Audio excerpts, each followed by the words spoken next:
Welcome back. Step 4 in our video tutorial of using Delicious is going to focus on sharing our stacks with other people. So if we want to, whether it's another student, another teacher, a colleague, whatever the case, we can send a link to a certain stack that we have right to somebody.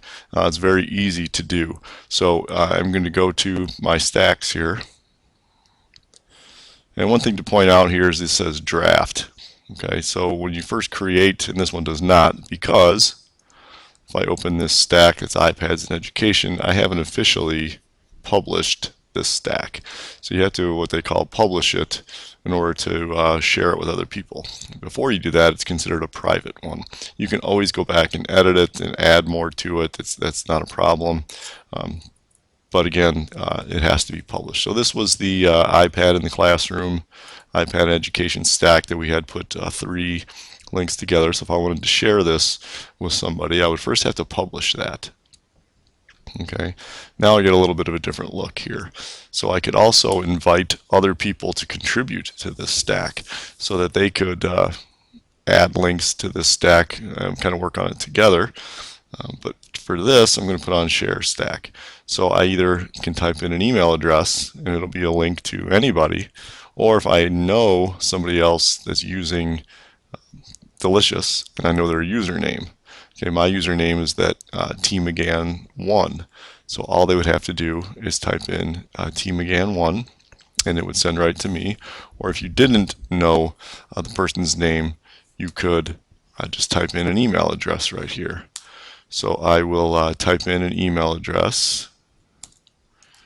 Send this to my wife and she'll have no idea what I'm doing, but that's okay.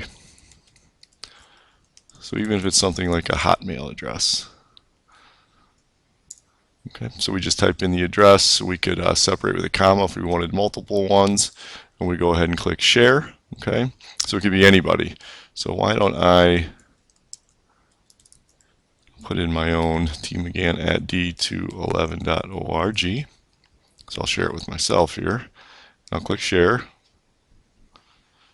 And I have successfully shared the stack.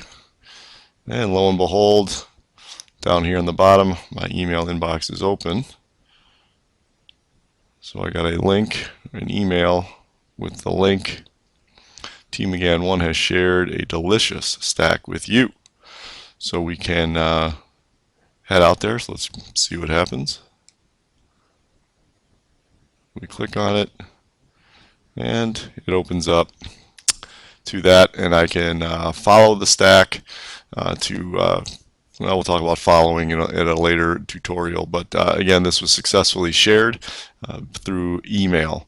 So great tool to collaborate together, to share ideas, to share bookmarks, so you're not on a group project, you're not have many people looking for the same thing. You can share your work, save time, and use the technology in that regard.